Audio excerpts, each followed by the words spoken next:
Hey, it's Rebecca Smith from the KBIA newsroom in Columbia, and it's time for Missouri Health Talks, a project where we listen in on Missourians' conversations about access to health care. For the month of June, we're focusing on the story of LGBTQ Missourians.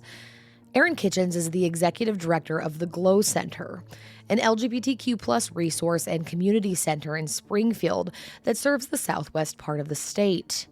He spoke about the urgent health crisis, that is, isolation of queer people in rural areas, and how finding and building community can help combat the problem.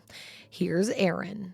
We get folks from everywhere, nearly weekly, if not at some points of the year daily. Folks just reaching out to everybody that they could think of looking for support. We get folks that reach out to us from Webb City, the Joplin area, West Plains, Ava, Mansfield, Monette. We have parents that drive their youth to the Glo Center on a weekly basis, so that way their kid is experiencing an affirming environment at least once a week, because they're not getting that at school, and the only other place they're getting it is at home. And so, I think the fact that they're reaching out to Glo and they're driving to Springfield if they're able, shows that in many of these communities, there is not support directly for them to engage with. That is changing. There's many communities, like Mansfield just celebrated their second Pride. It was a bit tumultuous with some things that happened with that, but it happened. And that proves that there is queer community in Mansfield for those local residents who didn't know it was there before. There is now a monthly Sunday coffee that's happening with that group that planned that Pride Fest. And so that is now a source of community.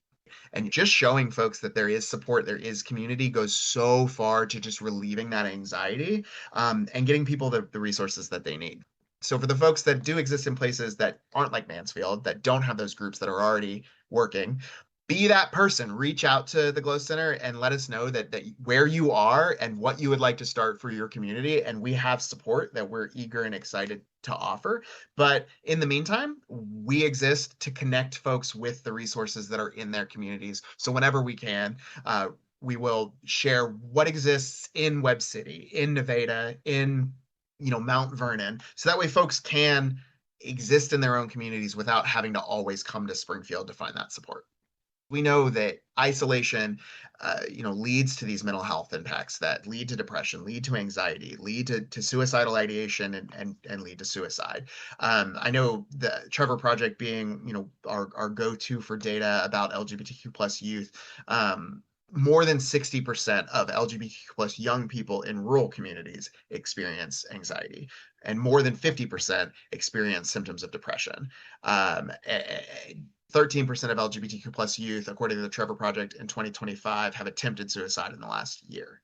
So this is an urgent health issue that our community is facing. And the solution, we know the solution. The solution is for folks to get connected. The solution is for folks to have support, to have affirmation, to have community, and just be able to exist as their authentic selves in their home. And we can do that by bringing the folks that are already in these communities together. That was Erin Kitchens with the Glo Center in Springfield, speaking about some of the work they're doing to build community and improve health among LGBTQ residents of rural southwest Missouri. That's it for this week's Missouri Health Talks. Tune in next week for more conversations from throughout the state about health and access. I'm Rebecca Smith.